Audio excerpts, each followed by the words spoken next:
Hey, we are here with Terra Invicta, and this is episode 94. We're getting close to the big 100. First time I've ever done a campaign that is going to go into triple digits. That's going to be crazy. Very cool. We are deep in the abyss, fighting in a demon prison. Zenea, Takewi's sister, is running away frantically as she's being harried by Anna, by Emily's character. You will not let her escape. I have a couple of ideas as to how she might attempt to do so, but we'll see how it goes. And then we have her husband Jalotsheen over here. They're both kind of like dark abyssal fire genasi now. Jalotsheen, the barbarian guy, is fighting you guys over here, Takewi and Surge. And then Deli and Benedict and Nestor are kind of taking up the rear. They're trying to catch up after killing all the Vrox that were also allied with Zenea. Deli doesn't even know what the heck's going on. Yeah, she has no idea what's going on. She'll step around the corner, and I'm hoping we'll have a cool spell to be able to use to help out, but we'll see. We'll see. I already have a concentration spell I'm holding. But yeah, we're at the top of the round, and unless we have any other housekeeping that you guys want to talk about.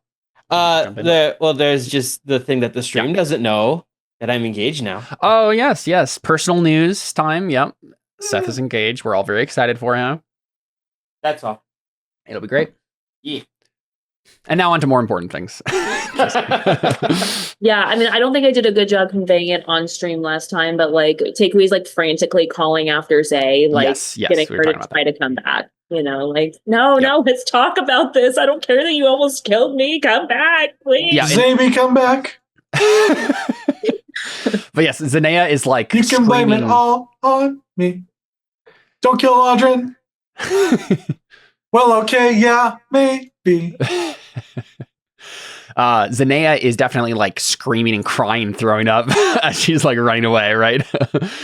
She's not having a good time either. She's very distressed about this. It's like, with how, I mean, it was just mainly because of how I was feeling about the whole thing that happened there. I was like, oh my gosh, Takewi is like 3 times that she really should have killed you. And just, it's just like the fates have lined up for her to, and then for you to forgive her and everything. Like, it was such a great session last time. But yeah, Zenea is like, her mind a little bit broken right now from everything that just happened there. And so she can't think of anything else but to run. So we'll see if something changes that, but. Is there something we talked about in the after game thing that, or was that may have been the time before that? Now that I think about it, because I can't think of what that would have been. I think the only thing was what Alyssa just brought up, which is the kind of reframing what the characters were doing during this time,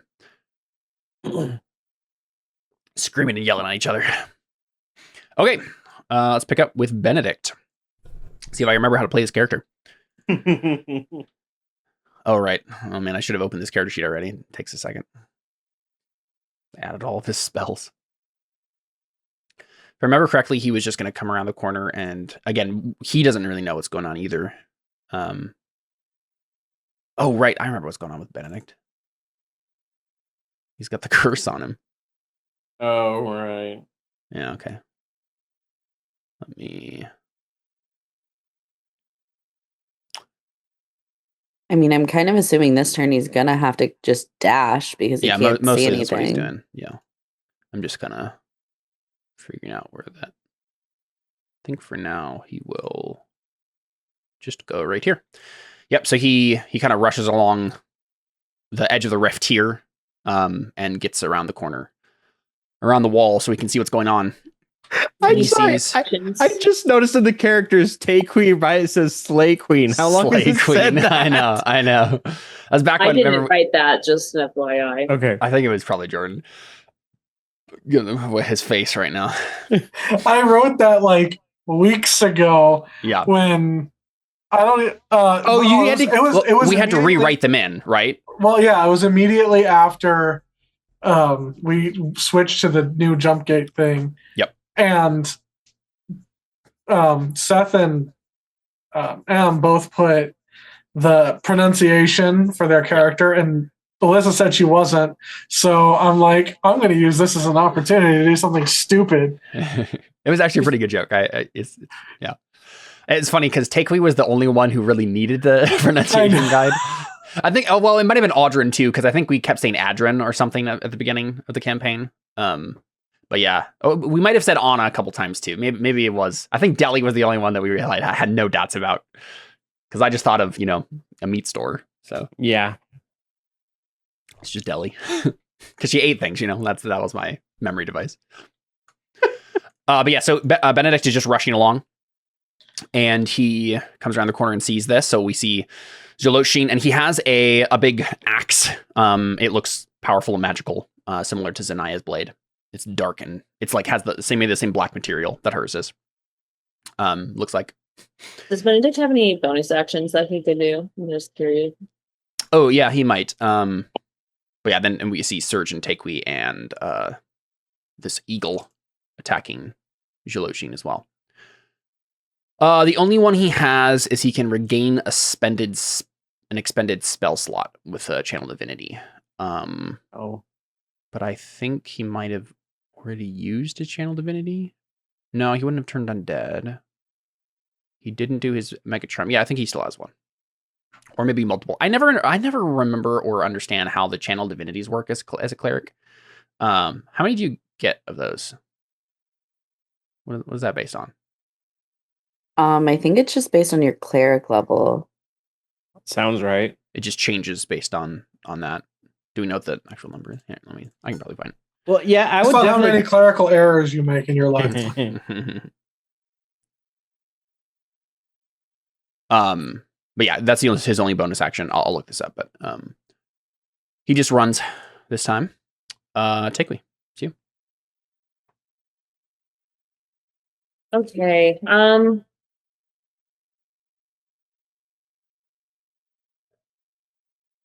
Where his speed is? Okay. Right now he can do it twice. Said that he's a barbarian as well? Is that right? It seems like it. Yeah, I mean, I don't think I described him raging last time, but you did. Did I? Okay, yeah, he is actually raging. He has a rage ability. Yeah. Yeah, okay. He used it last time, I remember that. Okay, cool. Yep.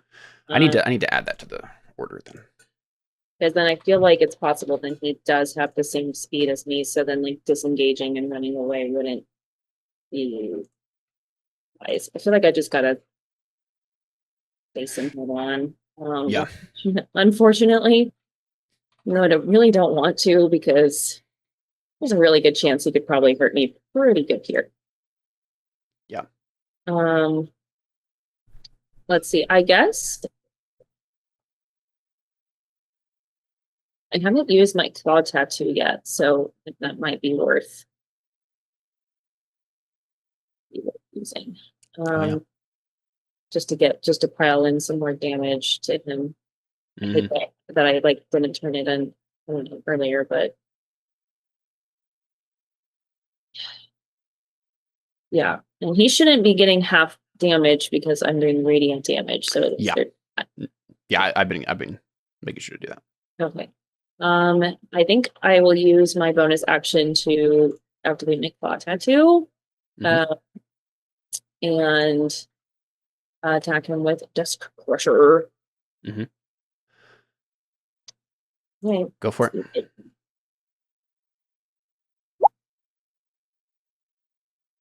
Nice. Oh, that's what it is. Another reminder: Surge has Ore of Life up right now. Just a reminder: each non-hostile creature in the aura, including Surge, has resistance to necrotic damage, and its hit point maximum can't be reduced. It can be reduced. In addition, a non-hostile living creature regains 1 hit point when it starts its turn in the aura with 0 hit points. Yeah. Okay. Right. I remember why I did that. Okay. Oh yeah, but 31 certainly hits. Okay. I think. Yeah. Oof. Okay. 19 damage, and the claw tattoo is force damage, just so you know. So okay. That's good. Right. 23. 23 hits. Okay, that's better. Nice. 25. 25, yeah. Yes, it's my turn. Yeah. Oh, that's it. All right, it's his turn now. All right, I need to do math on this. What's half of... I don't want to let you know how many hit points he has, but I need to figure out if he's lower than half right now. Nope, he's not. Oops. Okay. He is going to... He's raging right now. He's going to go ahead and just attack you, Takewee. He like turns to you. I'm pretty sure... Did he attack you last round? Do you remember? Yeah, he did. Okay, I think he's starting to like pick up the pace in terms of like focusing in on you and being like, it's Takewee. Like I can take out, like you did this to my wife, basically, right? Like how dare you, sort of a thing. So he's gonna take me. I know he's gonna take it out on you. Let's see here. Yes. Okay. Cool. All right. I got to roll the damage manually because otherwise you see all the special things it has. 26, I assume, hits. Yeah. Yeah. Mm-hmm. Okay. He also gets more damage because he's raging right now. So he did 36 damage to you. What type of damage is it? This is slashing. Okay, so it is after. Yep. But then make a DC 18 Constitution saving throw. Okay. Very good. 26 succeeds, obviously. Yes, okay. No other thing there. You don't take the extra 2d6. Next attack. Fail. Critical fail. Okay. And then one more. Wow. Okay, then fine. It's fine. This is how all my NPCs go. I've just accepted it right now. Thank you. Fate gods really don't want Takewee to die. Yep.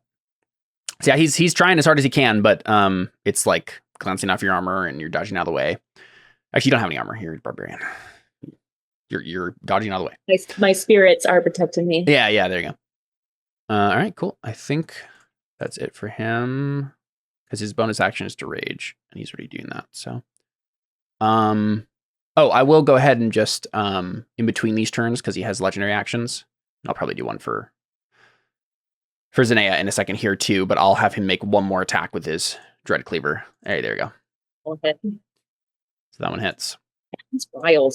3 attacks and legendary. It's the only way I can do anything to you guys. All right, another 32 damage, but halved. So, and you DC 18 con save again. Okay. All right, good. All right, and then Zanea is going to do a legendary action, probably. Let me double check what she can do real quick.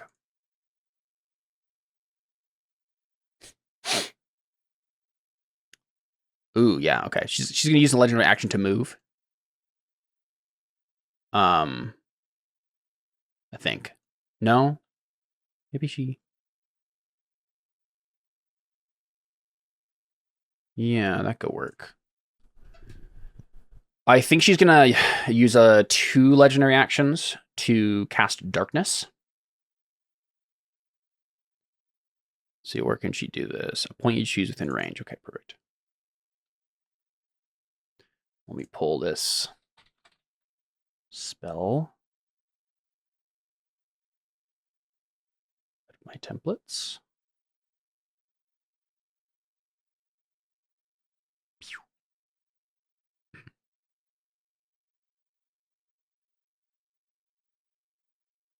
So yeah, she's gonna cast Darkness there, and I'm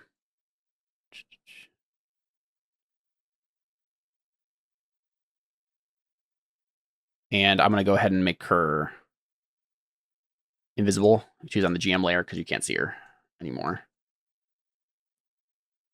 All right, that is what she does on her legendary action. Oh, she's all the way over there. Yep. Oh. Surge is going to probably just attack this dude, but oh darn, I literally can never, for the life of me, remember that Surge has reactions he can do to like help you with not get hit by things. It's the worst. It would have mattered. Oh no, the first one would have been good. He could have given you disadvantage, given the guy disadvantage. He could have taken the damage for you. Like, and it's a reaction. It's not he's not, for two of these things at least, he's not spending anything just except for his reaction. In 10 feet. I'm just gonna have him do that because otherwise he just can't use his reaction the whole time. I'm gonna have him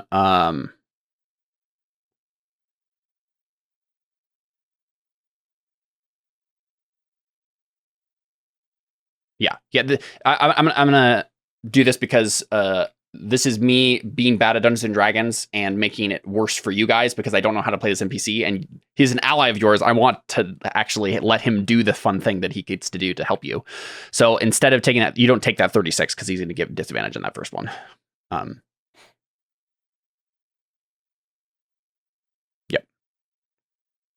So there you go.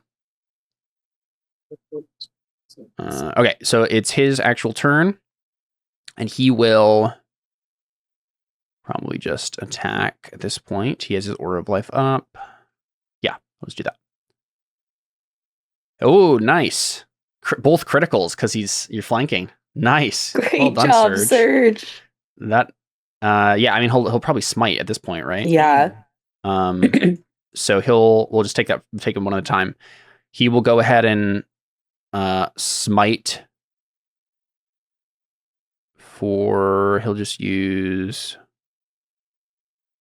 he'll use a 3rd level spell slot, which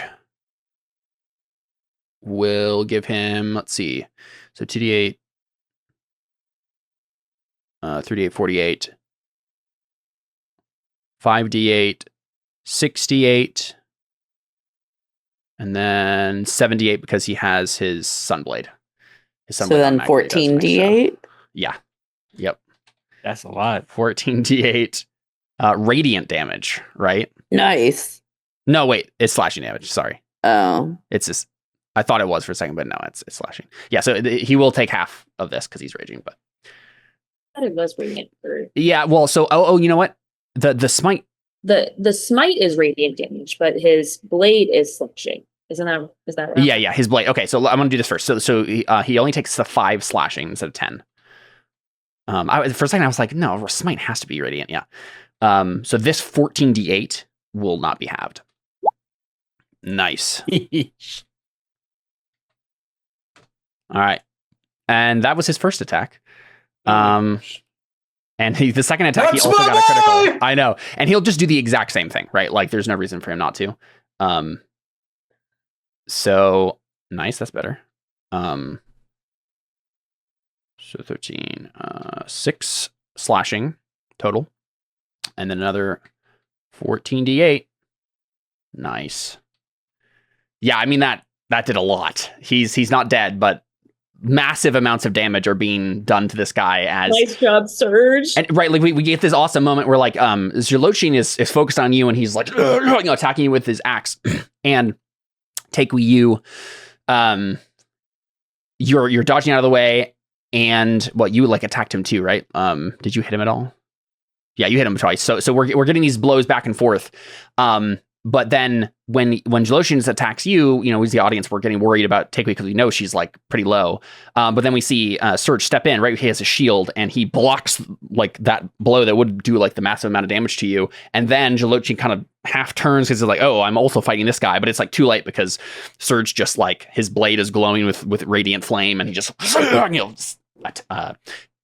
drives into the guy with 2 really powerful blows. And Zerlochin, is just kind of on his last leg here. I think that's it for that. But he'll go ahead and he's not going to probably have much more chance to do these, so he'll do another legendary action. I will say, I don't know if you can still see her. Zay went off the turn order when you like. Yeah, I can still see her. Okay. Yep.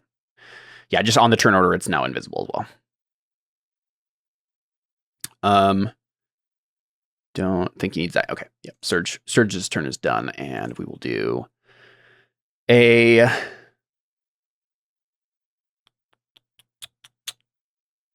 honestly, with that devastating blow there, I think Zolotchin is going to try to do a different, slightly different strategy because he knows he's not going to take you down. Let's see. Let's 12. I guess he might be able to, actually. If he did 24, 40. If he got max damage, he would get you exactly to 0. That's really funny. He's not going to attempt that. He will be a little bit smarter than that, and I think he'll use his legendary action that costs 2 actions, which allows him to recharge and use his Howl of the Ravager ability. So each creature of his choice, so I'm everyone, within 30 feet.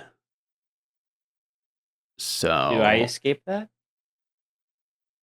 Yes, you just barely. You and Audrin escape it. So, but everybody else right here has to make a wisdom saving throw or be frightened until the end of this Zolotchin's next turn. You do get bonuses to this because of Surge. Just me and Benedict get the bonus, right? Because I think... Yes. 10 feet. Oh, wait a second. I knew there was a thing here. Aura of Courage, you and friendly creatures within 10 feet of you can't be frightened while you're conscious. So this will not have no effect on you and Surge and the Eagle. Benedict and... I have to think about this. I feel like he maybe knew this already. I think maybe I just forgot.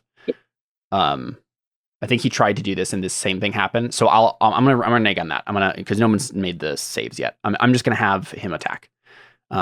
He's probably not gonna do much, but hey, maybe he gets lucky.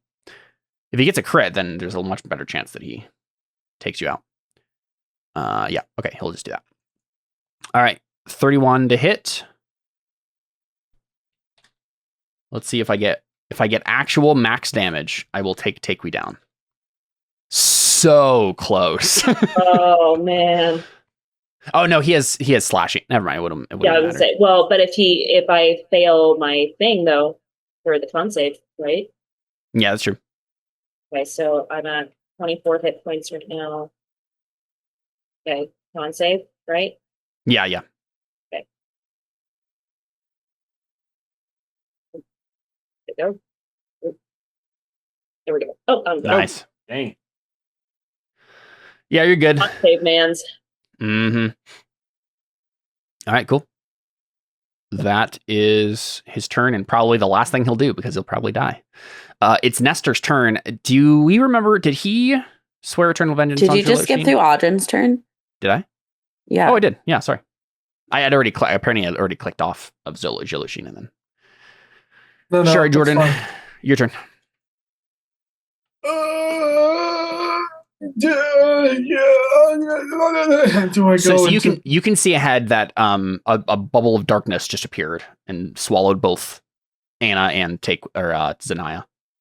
Stop eating my friends, dark bubble. Yeah, you can also see that Takewe's not doing so hot, but also that Zolotchin is probably going to be taken down soon. You see Nestor pull out his bow to try to take him out.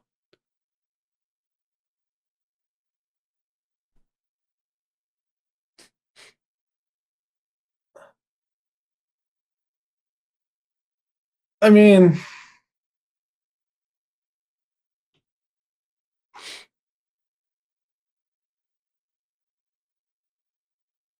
would Fairy Fire just take care of the darkness thing up here? That is a good question. I know that light does.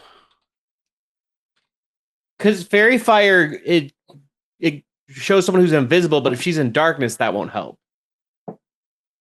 So if she's out of, and also, don't you have to? No, you don't have to see them. That would ruin the purpose. Yeah, it does not work. For the duration, objects and affected creatures shed dim light in a 10-foot radius. That is different than the light spell. I'm pretty sure explicitly states that it cancels out darkness because there is a difference between regular light being generated by magic and magical light. Yeah, because D&D is weird like that. I want to double check this. But I'm pretty sure it seems like Fairy Fire is really for if they used invisibility. Yeah, it's for invisible creatures. Okay. Maybe there's a different edition of D&D that said this.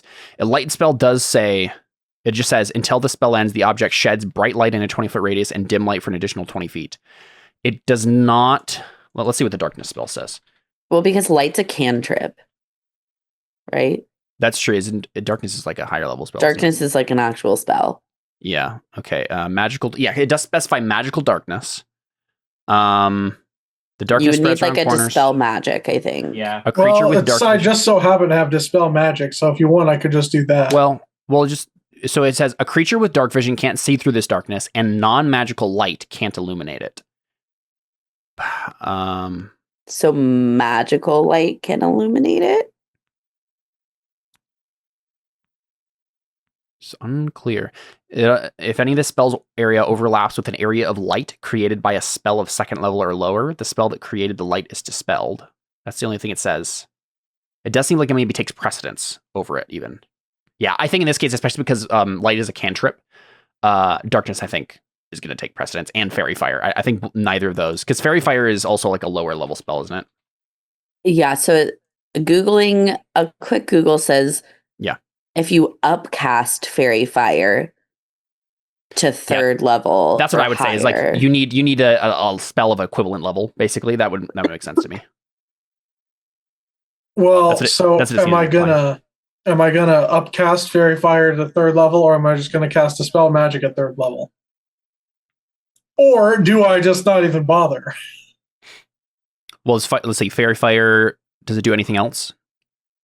It just eliminates them. It doesn't do anything like damage. No. Any attack roll against an affected creature or object has advantage if the attacker can see it. That's the better option then, right? Because then you can still see her and get advantage, right? Because then it would be like there's a globe of darkness, but then there's this aura of fire just around her, and it makes her visible again, and Anna can see her, right? Well, then I will fire my fairies. In this economy? How cruel. What can I say? They don't have 10 years of experience, so I shouldn't have hired them in the first place. I shouldn't have hired them for this unpaid internship if they don't have 10 years of experience. I know. That's what I'm saying. It's not worth it. All right, I'm going to put her back in tokens. And then it was like, what, 10 feet of light? I always imagined Fairy Fire as kind of like orange purple. I'm gonna do purple. Sure. I don't know. This is such a Jordan Audrin move of like being like, wow, smartly using all these spells that I would have never thought to use. Yes, there you go. Okay, so now what would it be better for me to just like run up there? Because I could use my yeah, that would probably be better.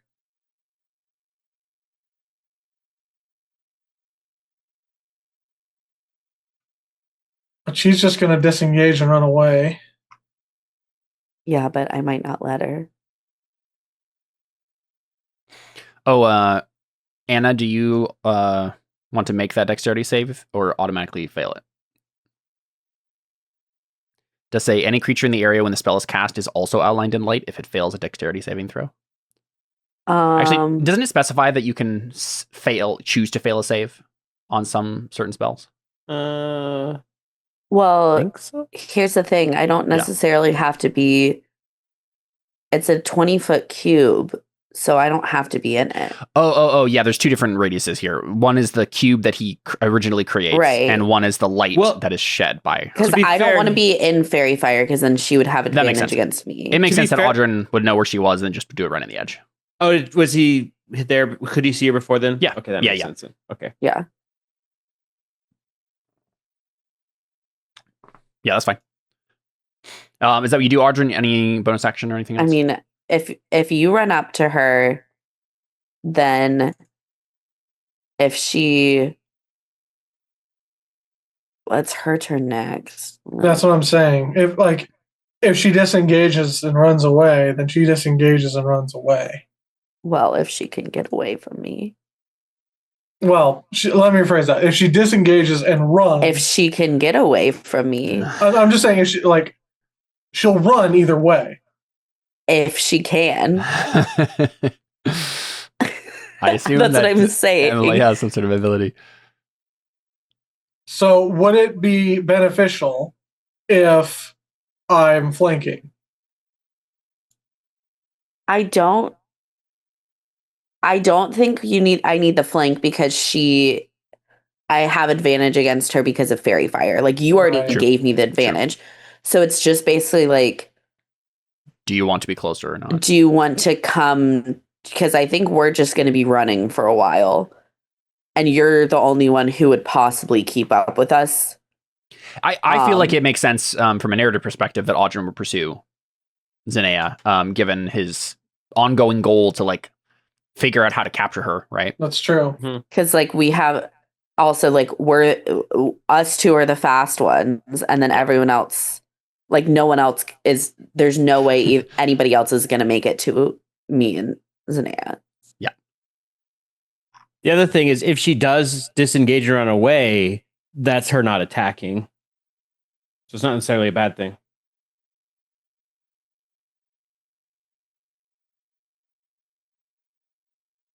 One ruling I think I'll make right now, and if everybody's fine with it, is if she is to run out of this magical darkness, I do think that Anna would then not be able to see her if she went over this direction and you were still in the globe of darkness and then she was over here. That would then I think I would have to I think I would have to use movement to figure out like where you'd have to get side of the darkness she. Yeah. I think that's fair. Yep. It's not like wherever she is, she's like a beacon of light. No, I think she would have to like move past me so we could see how far the radius goes with her. So I could, you know what I mean? Like to see how long I was in her radius of light, being able to track her through the darkness. Yep. Could I go here? Yeah. Oh. Mm-hmm. Audrin, friend, hello. Hi. This is Audrin's new voice. That's an interesting change. It's a choice. Is that all you do, Jordan? You just move? Yeah. Yeah. Because I already used my action for this, and I have to use my bonus action to get all. That's what I figured. Yeah, I just want to make sure. I think Zinea is going to do her legendary action then. She does have the ability to use. This would be her last one for the round. She's going to use this to move. Zinea moves up to her speed without provoking opportunity attacks. So she is going to. That's really annoying. I know it is. I know it is. Well, no, because she gets to use that and have her turn. Yeah. Yep. So I guess here's my question. Mm-hmm. Does that override my Sentinel ability? What does Sentinel say? Oh, it says creatures provoke opportunity attacks even if they take the disengage action. Yeah. So I guess technically she's not using the disengage action. This would be like if you hit someone with your monk ability that allows you to then just run away without provoking opportunity attacks. It's like it just kind of negates them entirely. Okay, please move her very slowly so we can see how far she can be tracked. All right. So she moves up. And then you would go into darkness at that point. And I'll put her back down again. GM layer. So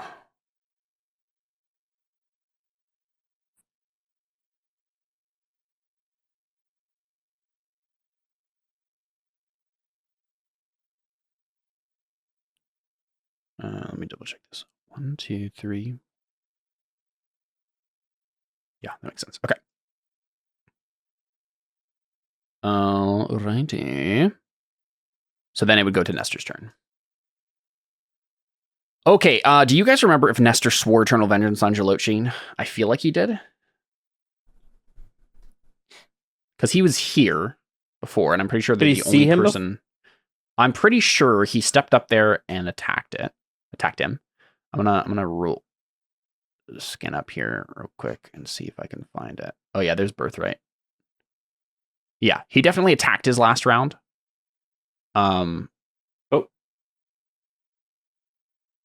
Question is, would he attack one of the things that are now dead is the question. And then I'm pretty sure, well, because he's here, right? So if he attacked last round, then he must have moved here. And there would be no reason for him to... I don't think he did a move action afterwards, because he was up here. He was like closer to the wall than you were. You were like, you and Benedict were way over here. Yeah, so I think he's already sworn vengeance on Shalotsheen, which means he will most likely kill him. Though I guess he does. He is raging, so we'll see how it goes. All right, he gets to do 2 attacks with Birthright. So 8 piercing, and then... Oh, right, because he is... Additional 3d6. Yep, so 16. So there you go. Yeah, I don't think he's actually going to kill him. I guess if he rolls really well on this next one. 11. 14. So that's 25. Nope. Yep, so 2 arrows. Nick the guy. But no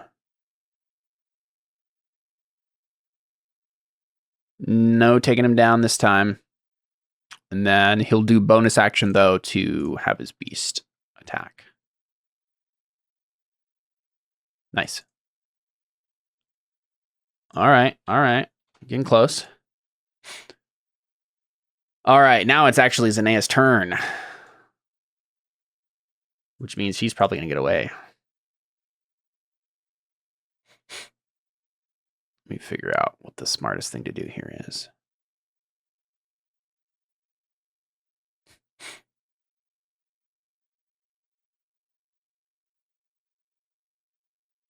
Yeah. Yeah, she's gonna do this. Okay, so we see Zenea from the audience perspective. We see Zenea rush through the magical darkness and walk straight up the wall of the building that's over here, or the room or whatever that's inside here. And she, I guess it is a room, isn't it? Yeah, never mind. This isn't exactly how I pictured it, but I guess she goes in the room then instead. I keep forgetting that this is like inside a building and not outside in a kind of a courtyard. So she kind of rushes into a room that's over here. And again, we're just seeing this as the audience. I realize I need to pull up the dungeon. We see that this is a square chamber that rises 20 feet above the floor of the room. The entrance runs from the floor to the ceiling. So big entrance. Inside is a single room. In the corner stand piles of demonic skulls crawling with bloated maggots, each with a tiny wailing human head. So we see these like weird bone altars and these little maggots and stuff. So she's standing in the middle of this room, basically, glowing with this kind of purplish fairy fire. And she is like crying and taking deep, shuddering breaths. She kind of leans a hand against the wall. I think she's actually by the entrance, not in the middle of the room. Leans a hand against the wall and just like looks back behind her and just like hears the sound of her husband just fighting in the distance. And then she just says, I'm sorry. I'm sorry, Zoe. And then she casts the spell and disappears. Specifically, she casts banishment on herself, which, you know, as we discussed last time, pretty much just means she goes to the material plane and gets to stay there. All right, there you go. She's out. Anna, it's your turn. I assume since you don't know this, you just kind of rush over there. Well, banishment is a verbal spell. So would I have heard? Sure. And it's concentration, so darkness drops. Yes, it does. Yep. So the darkness is gone. Mm-hmm. Yes, you see this room up I ahead. can see clearly now, the darkness gone. I guess I would like move just kind of the direction I saw her go, just to check out like this room. Yep. Sure. Yeah. Where do you walk? 3, 4. Like, and just kind of like look around in this room. Yeah, we see you standing in the exact same spot that she was. Your token is actually right over hers. Where she was right my gosh, that's crazy. Yeah. And you see the same thing, right? It's just like kind of this like elevated chamber that like rises up off of the floor of the kind of larger room behind you. And inside is at the four corners of the room, these piles of demonic skulls, and each of them are crawling with bloated maggots, each with a tiny wailing human head. Okay. But yeah, there's a door beyond, right at the far end of the room. Is that a door? Or is that like an open hallway? It's just an open, doorway. Open. Okay. Yeah, doorway. Yeah, archway. I guess I'm gonna go right here then, and kind of like peek my head in. Yeah, I think you find it's mostly empty, but you do find a bag of entrails lying on the floor. It's like partially open and spilling out into the ground. Someone just discarded their precious bag of entrails. That's where I left them. Exactly. That's what it seems like, right? It's just like, oh, someone left them here. It's like maybe someone like dragged them part of the way into this room and then just dropped them on the floor. Cool. So I guess I'm gonna just use my bonus action to dash like back over here and be like, she's gone. And just tell Audrey, like, I don't know what she did, but she's not in there. If you would like to make an Arcana check, Anna, you can. You heard her say the magic words, right? Yeah, and so did Audrin, and so he's going to be the one who probably understands what's going on because my Arcana is poop. Yeah, but you might as well roll it anyway, right? 19? 19's not bad. I think you can take a good guess, right? Like, I'm pretty sure this spell has been cast at least once in Anna's presence. It's been a long campaign. I feel like Dragos may have done a banishment spell at some point. It feels right, you know? Or Benedict might have. Maybe. So I put on my professor glasses and I say to Audrin, according to my calculations, I think she cast the banishment spell. Yeah. Seems right to you, Audrin. And I guess because I still have an action, I guess I'm going to take the dodge action just in case. Just in case. Yep. Since it seems like nothing else to do. Mm-hmm. All right. Deli. My turn finally. Okay. My turn's going to be really exciting because I pretty much just get to move. Because I can move 30 feet, so I will go... Wait, no, I need to... Also, I'm doing this left-handed, so it's a little awkward. I can go here. Mm-hmm. And then I will use my star form to go bang, bang. Yep. And shoot You're him. probably going to kill him. Maxwell Silverhammer? What? Sorry, that was a really obscure Beatles reference. It was, because I thought it was an anime reference. Those are the two references we get with Jordan is like, some sort of anime or media, like the TV show or whatever, or music. Does 24 hit? 24 you forgot YouTube. Yeah. 11 radiant damage. He's dead.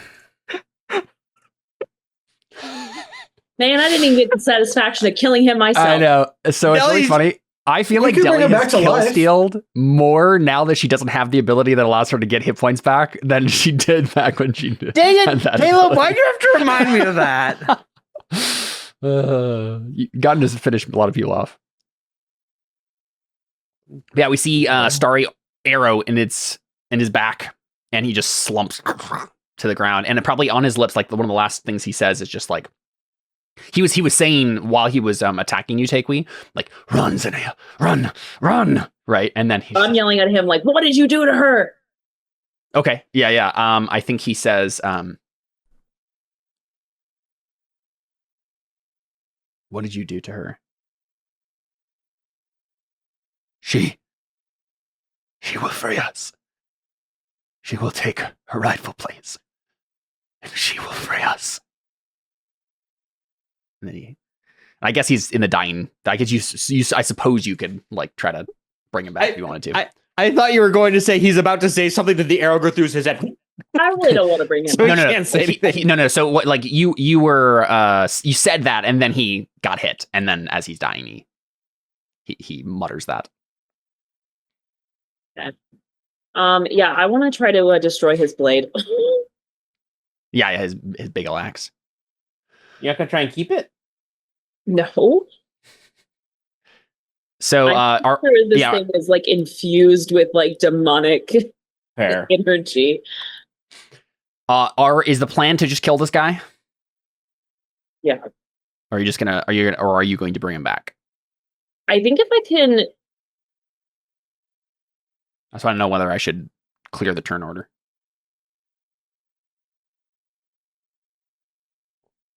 We have a reason. I'm trying to think what I would like, just because what I remember about him, and like if I would think he'd be willing to talk with him, or if he's so stubborn that he would just be like, "You might as well just kill me again." Yeah, I mean, he was a barbarian. Back when you knew him, so I would say probably stubborn. I also would say I don't know if we would really have a choice because Benedict goes next and he has bloodlust. Yeah. So I think he's dead anyway. That's probably true. Yeah, I just don't think that I think Takewee would even just initially know that about him and just be like, he's odd. Like, yeah. So I think what we just see Benedict. Let me see what he might do, because I guess he technically has to like down his death saves. Let's see. There's an easy thing we can say he does.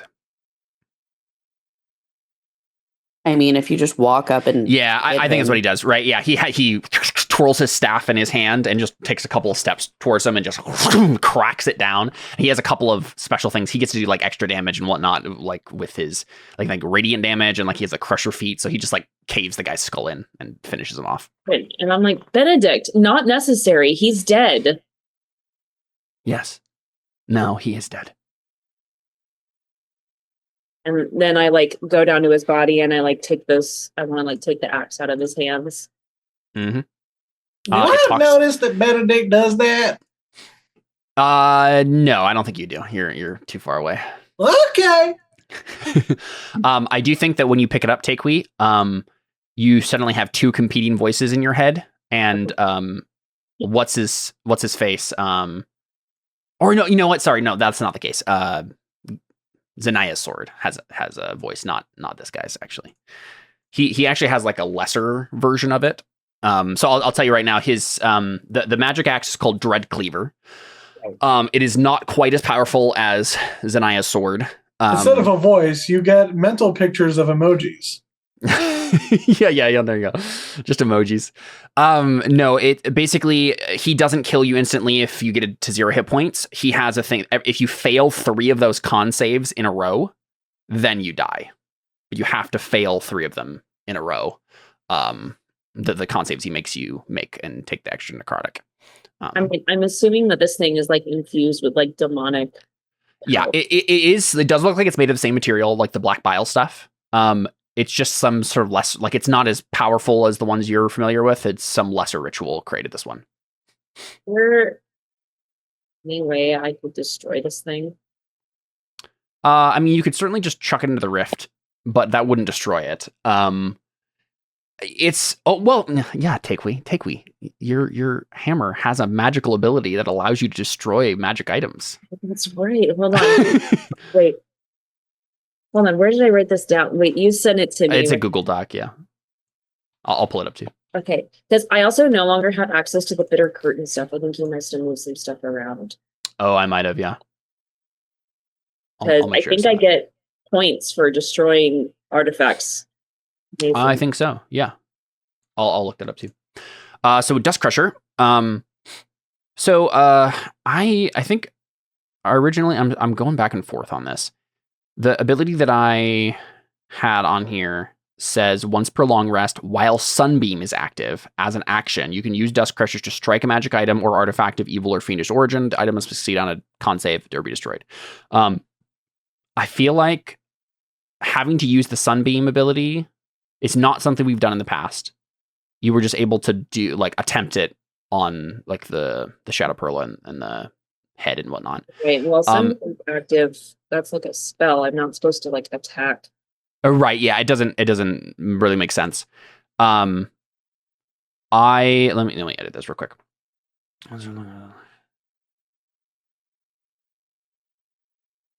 Yeah, I'll just say this is specifically for destroying evil artifacts, so it's not, you can't destroy anything with this. But yeah, I'll say a once per long rest as an action, you can use Dust Crusher to strike a magic item or artifact of evil or fiendish origin. The item must succeed on a DC 20 Constitution saving throw or be destroyed. Then they get a bonus based on how rare the item is. I custom made this one, so I'm not 100% what it is. It's not an artifact. It probably is legendary though. Yeah, I think that's what I'll say. So if you would like to take an action now, you can merely bring Dust Crusher down and attempt to destroy this thing. Would you like to do so? I would love to do so. All right. I'm going to roll a d20 plus 9. The item has to hit a DC 20 to not be destroyed. It does not. So we see Dust Crusher. I think Dust Crusher just says this to you. He says, "Shall we destroy it together?" Oh, sure. Yeah. Something as evil as this should not be allowed to live. Should not be allowed to exist. Agreed. Let us ensure that no one misuses it again. And then we see we bring up the hammer, and then yeah, it just shatters into a bunch of obsidian shards, basically. Mm-hmm.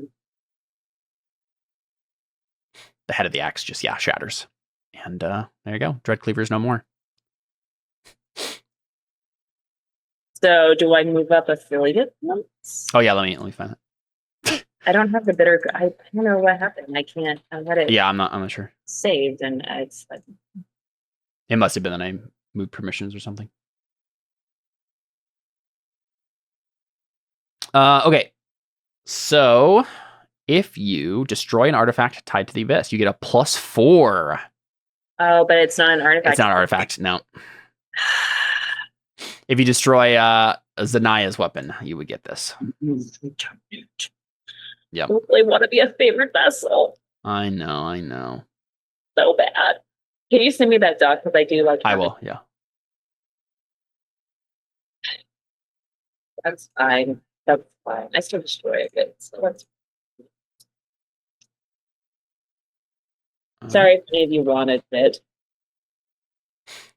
I don't know if any of you can even wield an axe, though, in all honesty. No, it's not really a good weapon for anyone. Look, so. I could. I would just be bad at it.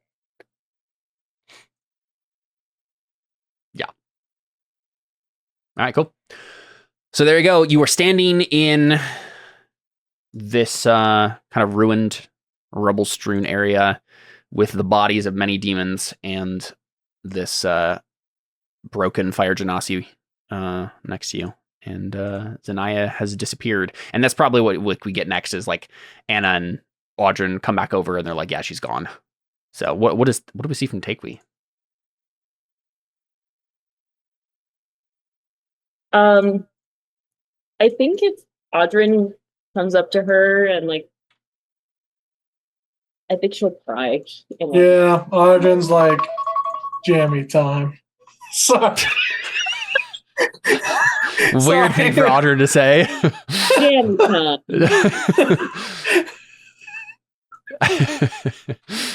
That was just so smooth. You just immediately that was what you were going to say all along. It's just my phone went off and it's oh, I guess it's jammy time. Which now that I say that, if this were a movie, I would Ryan Trahan playing Audrin, even though he wouldn't like. He isn't Audrin. Like anyway. Yeah, Audrin would go up to take Win and just like see how she's doing. Yeah. Yeah, I think like after I like destroyed the thing, like I think just like I just started like breathing heavily, like kind of like almost like a mirror of Zay and like how what she was feeling in that moment. I probably puke as well. Yeah, we see a similar moment because she was like leaning up against the wall over here. You probably like lean up against the wall of the prison right here and just vomit onto the floor. Yeah. And then after she becomes more consolable, Audrin like puts a hand on her back and rubs her back and everything, and I don't know, she just like rushes into your arms and just like start crying all over your shirt. Audrin holds and consoles her, and then Audrin says, "Hey, she's alive. You know that now." I always knew she was alive. Yeah. We hear Benedict off to the side just while this is happening. He says, "Nestor, come with me. I want to look around." And the two of them just kind of go back over here to look around. Nestor, time to sequester. But yeah, I think she just, like says like a bunch of like things like, "Oh my God, she was really going to do it. Like she was going to kill me. I can't believe she was really going to kill me." But I'm not surprised. Wait, if they're running away, can I make an insight check to like see if I need to go with them? Yeah.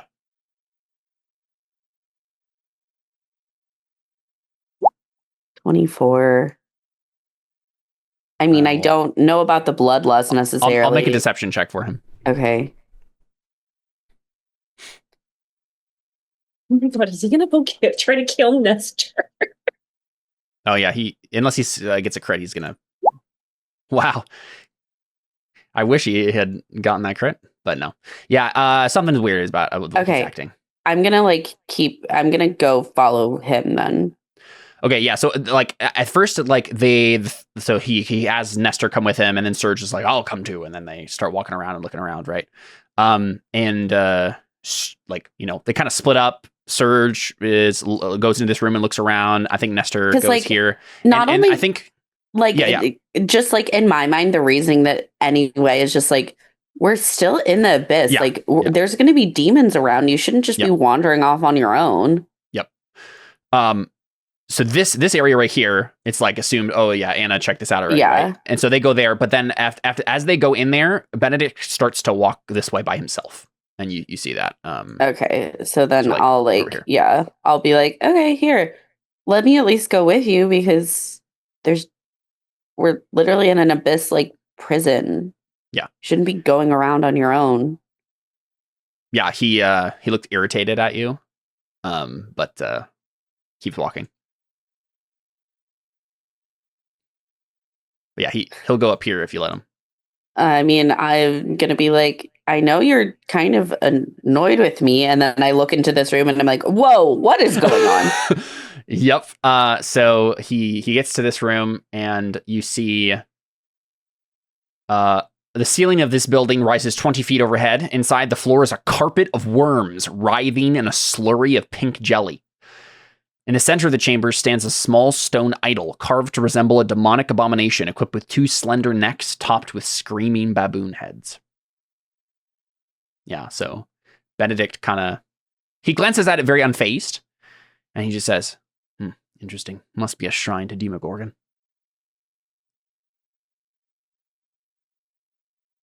Why don't we go back with the rest of the group before we go exploring? This must have been where Zinea contacted him.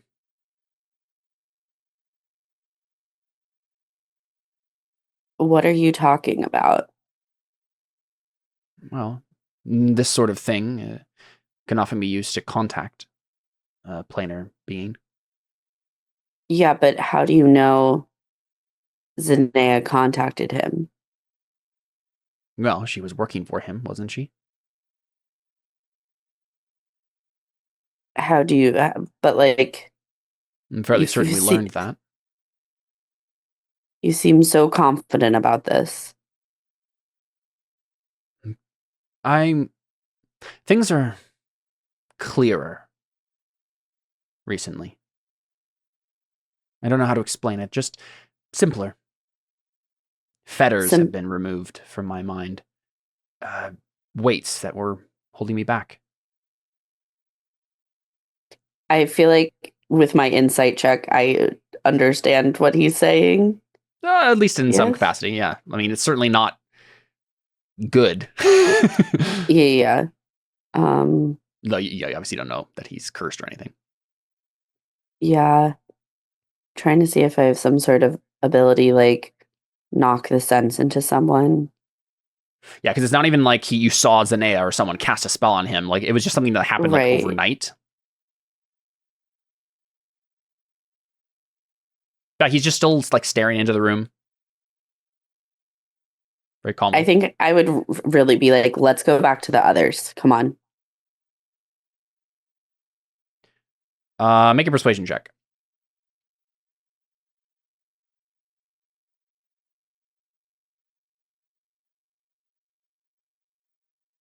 Can I do it in a way that it doesn't change the modifier at all? I would rather have it be an intimidation check. Sure, yeah. Like, I feel like something is wrong. I'm like, we need to go back to the others right now. Well, he remains unfazed. And you can see that he's barely paying attention to what you're saying. But then he kind of looks at you from the corner of your eye and like seems to remember that you're there, and not really as if he actually listened to the words that you just said, but he almost as if he made up his own mind individually and just says, let's go back to the others. Okay, I was about to say, because if I failed it, technically I could re-roll if he didn't want to listen to me. Yeah, so like he's not intimidated. Your words had no effect on him, but like he seems to be like thinking about doing something. And then when he notices he remembers you're there, he just decides against it, and then just walks back. And I would like to walk behind him as we return. Sure. So I can like shepherd him back. Yeah. Yeah. Okay. Sorry, back to your emotional scene. I was like, I just remember you guys are having a whole thing there. I was just like, I can't let this man just like shaking, take away. Stop crying. I'm shaking Benedict and be like, stop being weird. Yeah, I didn't really have anything else to add to my emotional scene. Just, she was just distraught because she's like, I almost died, and my sister is like working with demons, and she got away. All the emotion. It's literally my worst nightmare. Oh, and on top of that, we still need to find Lavinia. Yep. I do think the rest of these guys come back, and you can tell there's nothing up there. There's just that weird shrine idol thing up there. Benedict, when he gets back, Benedict tells you about that, Audrun. He says, there's some sort of idol to Demogorgon up there. I have a hunch that Zanea was using it to contact him. It reminded me of that shrine you found back in the pirate base. Was that an artifact? This is Jordan asking DM. Are you asking about the thing that's here or the thing that was at the pirate base? The thing that was at the pirate base and the thing that's here? Question mark. I don't think so. They're magic items, certainly, but I don't think they're artifacts. Okay.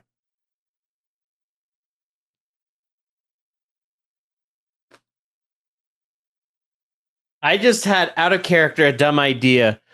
So we can't scry on this area, correct? As far as you can tell, yeah, no scrying works here. We don't, wait, do we think Demogorgon is here? You have no reason to think so. This is his prison. From what you guys guessed, or I'm pretty sure Audrun made a check at some point to know something about the prison. He would have some sort of warden, so there's something like a demon lord is probably here. And I think you did. I don't remember what I told you about the prison. But I don't want to give away information that I didn't actually hand out already. I don't think you guys would think Demogorgon is here. Well, that's not exactly what I was getting at.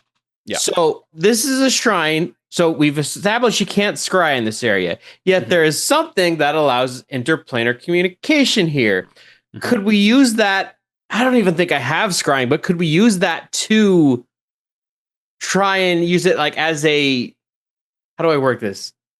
Essentially try and hack into the communication. Hack into the mainframe and get into a back channel to communicate and actually scry on him instead of him coming to us. More so to try and scry on areas in the facility. Don't worry, we're putting on our sunglasses that have and seeing green text in front of us and going. It depends on what the actual idol does. If it's one of the ones that we can ask questions again, then the first thing I'm going to do is run in there and scream, "Where's Gamora?" Yeah, Chris. Where's Demi Lovato? and then Takely runs in and she goes, "Who is Gamora?" And then Surge comes in and goes, "Why is Gamora?" I think you should ask, "Where is Demi Lovato?" Where's Demi Lovato? Yes, yeah. Actually, that's a better. Yeah. Where is Demi Lovato? Well, you're on the right plane now. Goodness. But yes, so Seth, like, it would depend on, like, obviously Audryn and Jordan in general in this setting has been able to do things like that, right? Like you can mess with magic items and do weird things. It would just depend on what kind of magic is in it already. You won't know until you check it out. I'm kind of curious to try that. And then I would also, at some point, when Benedict was not in earshot, be like, Audryn, something's wrong with Benedict. Jordan's like, finally. Oh, no. And because Audryn has no insight, he goes, seems fine to me, but you have better insight about people going haywire in our party than anybody, and you're the one that pinned down Luna, so I have a lot of reason to trust what you're saying right now. Yeah, and just kind of like, I don't know what it is, but like, I feel like maybe the way he was talking, I don't know if he believes in Dragonborn Jesus anymore.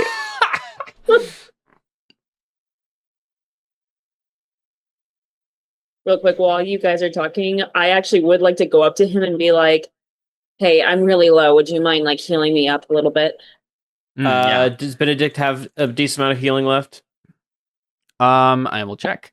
He does look at you. I'm just also like not sure if he'll actually heal me or not. He looks at you annoyed at first, like, how dare you ask me to use my resources? Healing. And then he seems to catch him. Known for. Yeah, he catches himself, right? He like gives you an annoying look and then says, yes, of course, take me.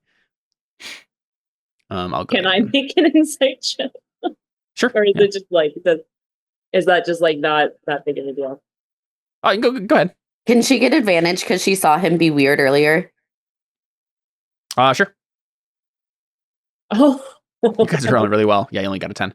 Yeah, I mean, you. This is definitely, Benedict has never acted annoyed when you've asked him for healing before. Like, that's very. Benedict is one of the like most even-keeled, kind, like. He's like, oh yes, of course. Yeah, good people that you know, right? And he it looks like he is. Yeah, I don't know, like just his personality has shifted. Okay, I'll get my healing first and then I'll point it out. Yeah, I do think that he probably Does he use like a level 1 spell? Well, I that's what I was gonna say, but then what was your exact wording on like what do you need? I said I'm really low. Really low. Yeah. Okay. Yeah, he is very annoyed, but he'll give you a level 3 cure wounds. Oh, 20 hit points. That I'm like, so I think that's the other thing that probably tips me off is that I'm like, I'm so low right now. Yeah. And I'm like, oh, I still feeling pretty gross. I'm like, are you all right? Yeah, he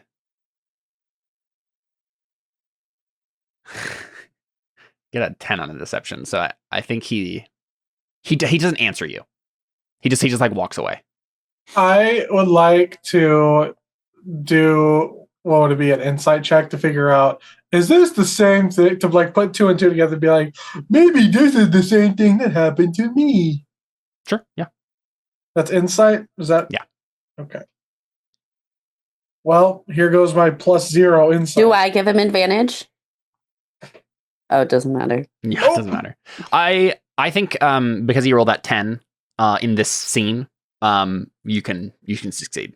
You can definitely tell that like that's the obvious conclusion. Once multiple people are looking at him and being like, wait a second, something's going on here. That would be the obvious conclusion, at least to attempt to like be like, oh, maybe it's that.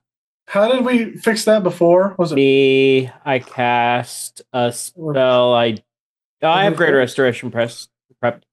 Was it greater or lesser? Greater. It was greater. And I think I still have some diamond dust. Let me check. I don't want to. I mean, as much as I'm like, using more diamond dust, I'm also like, yeah, but having our healer back would be nice. Yeah. Okay, I have one more thing of diamond dust. Mm-hmm. Do you kind of like give me the look, or does someone like give me the look to like say like, or just delegate it at this point? I think Audrey like gives you the look. The look and like the subtle like nod, the head flick. Well, because you were the two that had it before, right? You're like, yeah. So we're both like, this is for yeah. Deli will. It's only one action. I'll just walk up to him. I'll grab this dust, the diamond dust out of my bag. Just walk up to him and just kind of put my hand on him. However we do it. Maybe to make it more dramatic, can we say that Audrey has to hold him down, just for the drama? Sure, of it? just for a moment, maybe. Yeah. Yeah. So I cast it on him and everything because I have to actually do the thing. Yeah, so I'm imagining like Audrey like comes up behind Benedict and like claps hands on his shoulders and just tries to like keep him there. And he's like, "What are you doing?" This is an elf hug. I thought you were going to say an intervention. I like that better, actually. Yeah. Della will come into the spell. She'll grab the diamond dust, like swirl it, blow it in his face or something like that. And yeah, cast the spell. And it's like there's I'm trying to think of the right way to describe this. It's certainly a dramatic change on his face.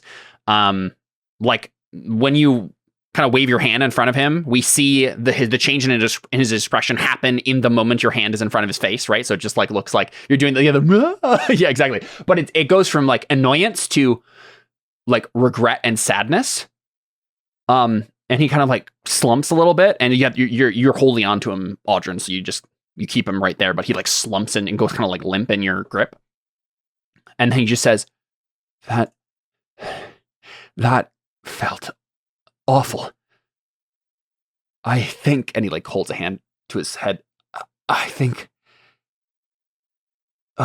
something that was worse. That was worse than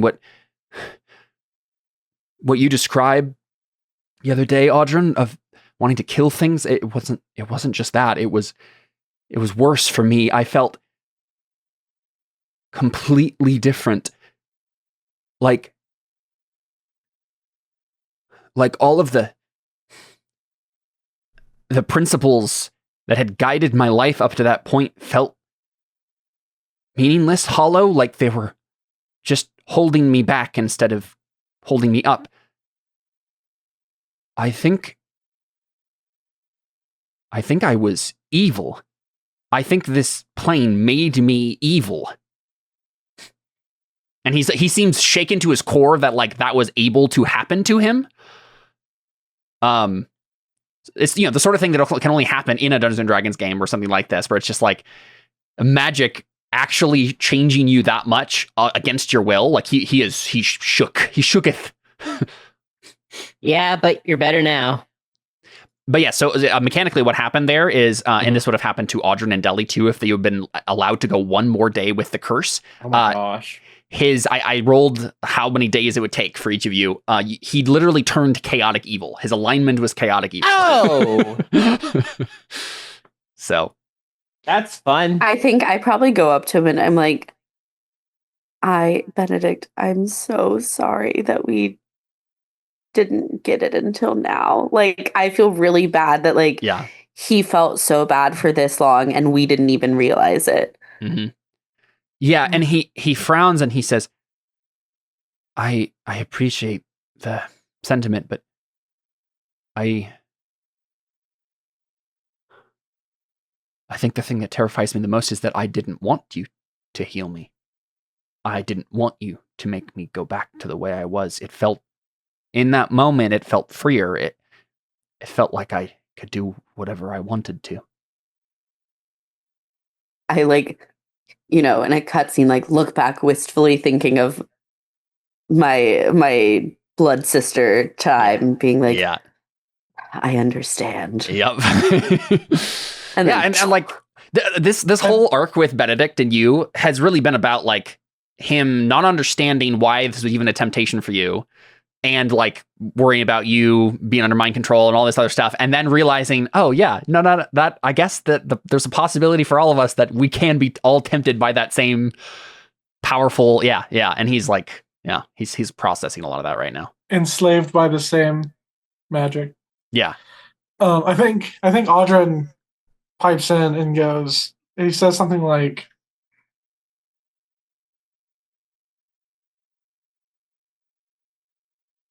Benedict, wait, what was the last thing he said about like not wanting to?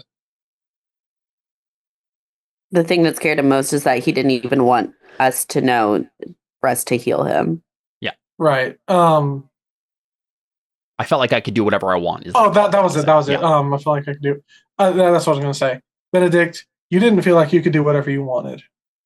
You felt like you could do whatever, you felt like you could do whatever the plane wanted you to do.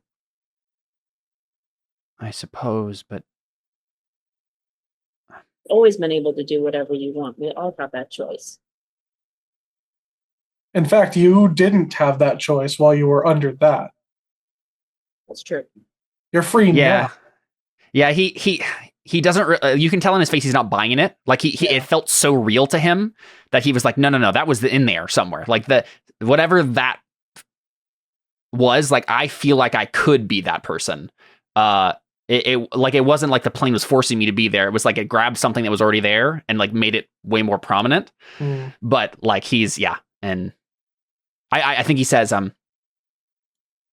he's processing your words, and then he kind of changes the subject slightly. It doesn't seem like this is a direct response to what you said, but he says, I feel like if Anna hadn't followed me over there, I would have tried to contact Demogorgon. It felt like the most natural thing in the world to try to get power from a demon, because why not? When you can do whatever. Yeah, and he just stops.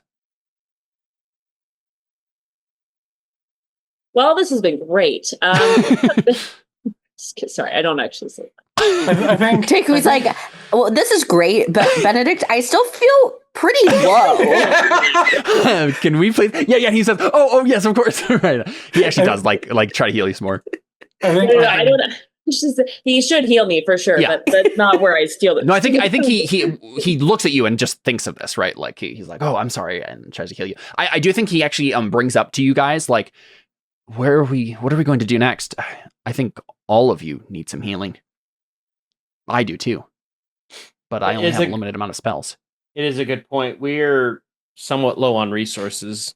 Yeah, I Audrin was actually going to like stand up and kind of straight-faced, sober-minded. This place has taken a pretty big toll on all of us in many different ways. I think we need to figure out a way to rest up for a while. But, Take Me will pop up and be like, I just don't know if we're going to get another opportunity. We're so close to Lavinia. Oh, I didn't say we're leaving. Well, what do you propose then, Amber? Could we find somewhere that we think we could even short rest? I mean, that won't get a lot of spells back is the thing. Like, I'm fine on a short rest, but like... Right, and I would be Benedict and Deli don't get spells back, and Audrin. Benedict was just kind of burning through spells like he didn't care. Yeah. I have lower level spells, but all my high ones are gone. Yep. Yeah, so that's my concern is like I am too, but at the same time, I don't. Yeah. Because Nestor and Surge probably say like we explored the rest of the area over there. It is cleared out. It seems like Zanaya and her forces were the only people in this area, so we might be safe here for at least a little while until someone comes and investigates. Until those 3 rocks who got away, bring more kill them all? friends. No, there were Three of them ran. I do of them think that got away. Surge kind of pipes up and puffs out his chest. He's like, I don't think they'll be coming back to face us again. They flew away like the cowards they are. Right, but they'll probably tell some or like alert people to our presence now. Let them come. Sorry. Well, but see, that's actually I know. that's actually the point. I don't think they're going to come because they're going to expect us to advance. If we hole up here for a day, or if we hole up here and take our chance to get our bearings, they're not going to come looking for us here because they're going to either think that we've tried to advance, which they know that we haven't, or they're going to assume that we've left when we don't make more of a racket than we already have. But won't that just give them a chance to prepare for when we do? But I still feel like it'd be, for us, I think it's worth it to get the high level spells back. I agree. I mean, against a fully prepared prison versus, because I feel like a prison always should kind of be prepared for people to jailbreak and things, So I don't really know if they would do extra stuff. I don't know. I feel like a prison should always be ready. But at the same time, we're also in the first part of the prison where most of the guards probably would be. We haven't even hit like the jail cell area, right? Where like probably it's not as guarded because there's probably people just roaming around versus like a whole like. That's a good point, actually. Could we send someone out to scout? Have we talked about this already? Okay. Anna was saying she was good on a short rest. So it literally could be you guys hole up, Anna takes a short rest, and then goes around and scouts. I'm like at half health right now. A short rest gets me, I believe, my key points and action surge back. And HP, which means that's I guess the good part about me not having magic is like I think fully on a short rest I get everything back. Mm-hmm. Yeah, and the main reason I'm low is because I had to use higher level spells. Yeah, there are a lot of creatures. A lot. No, it would also potentially help me redo my spells because I'm starting to feel like some of the ones I picked weren't as great as I thought they would be. I didn't think about flyers. Do we want to just cast in? Like how far in Lavinia is? Like if we're like so close. Mm-hmm. I just don't think we're so close. We've barely stepped in. No, and I know that. Just I don't know. My thought is invisibility, stealth. I think it's worth at least a shot just to check it out over here, and then if we need to leave, then we have to. But I don't know. Anna, are you up for self mission? Once again, if I short rest, I would feel a lot better because I only have 1 key point left. Right. So if I short rest, I'd be up. I could be up to full everything and ready to go stealth. Next question then. Do we have access to invisibility or greater invisibility? Either or? I don't think I have either. Depends on if Jordan spent those slots. Well, I spent the second level ones. My question too is it worth it to even use invisibility? Because didn't we say that all these people are going to have true sight anyway? Right. Well, we don't know that. At least some of them. So, demons and angels and stuff usually do have some sort of stuff like that. if I'm stealthing, I would already have advantage because I have the boots of Elvenkind. Right. So would invisibility even really do anything at that point? It would help with some, but not all. Yeah, it would give you fictional positioning for going places that you wouldn't be able to otherwise. Okay. Right? Like, you can't just walk through the hallway. Yeah. Yeah. Because, like, my fear is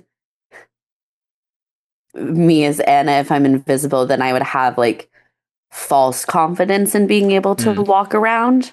Yeah. When it's not actually true. And then they would just be like, hey, there's a girl right there. Yeah. I'm pretty sure that we talked about Audryn is smart enough about this sort of thing that I think you guys are aware tactically that it is a possibility that some of these demons might have the ability to see you invisible. So yeah, we did talk about that. As long as Audryn relays that to Anna, I feel like Anna can just be on her guard, right? Okay. So do we want to try and just like short rest real quick? I say either short rest invisibility or we short rest and then I haste you. You run really fast.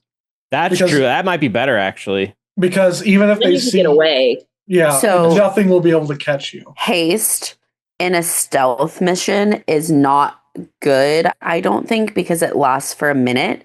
Oh, yeah, and then after the minute ends, I lose my turn. Oh, yeah. Mm-hmm. So actually, I could run really fast in, and then I would be stuck for a turn. Yep. And then not be able to even go back out as fast. Yep. So I think invisibility would be more help. Haste is better in actual combat. Makes sense. That makes sense, yeah. For that reason. Okay. Yeah, let's see if we can hold up for a little bit and see if we can get it. Should we go in this room with the little spikes? What are those guys doing? Yeah, so it looks like that was like the rookery where the Vrox lived. So it's like a big tower. Yeah, all these like, there's a bunch of mounds of offal mixed with feathers and bits of bone, and these like posts that jut out from the walls where they probably perched. Yeah, you go there. It's pretty smelly in there. I would think that like obviously there are like entrails in this room over here. But you could here. Let me roll real quick I have a little table for like random things you find. Room. Yeah, I wouldn't go into the entrail room, but I'll see what these other rooms have. So there's a room right here that they investigated, and the only thing in that room is one bloody eyeball. Is it moving? No. Okay. I'd be like, Audryn, can you mage hand to get rid of that, please? Yeah, I would say with like mage hand or prestidigitation, you can clean up the room a little bit and then rest in there. I am glad that Deli no longer has to magically eat because Caleb would the amount of things that I've described that are very gross. Hey, in all fairness, this is just the published adventure. I'm not making this up by myself. I'm not saying you're making it up. I'm just saying you'd be like, Deli. Deli's hungry. She wants to eat the flesh again. True. Very true. Are we missed able opportunity. to have some short rest in here, Caleb, or do we get interrupted? I guess that's the So you do get a short rest in. It is about the time the short rest is ending that you start to hear something moving around in the kind of courtyard area out here. At that point, Anna could poke out and investigate. Okay, so I'll work on my hit dice. Heal us at would he use a spell slot to heal any of us, or are we just going to use hit die? I think hit die because he's not going to get back spells. Yeah, unless you actually get a long rest in. Yeah. So let's do this. Let's go ahead and take a break, and you can do all your hit dice, and then we can come back and find out who might be coming over to this area, and you can figure out what do you want to do about that. We get a short rest ourselves. Yeah, exactly. All right, we'll be right back to Terra Invicta and some more hit points after this break.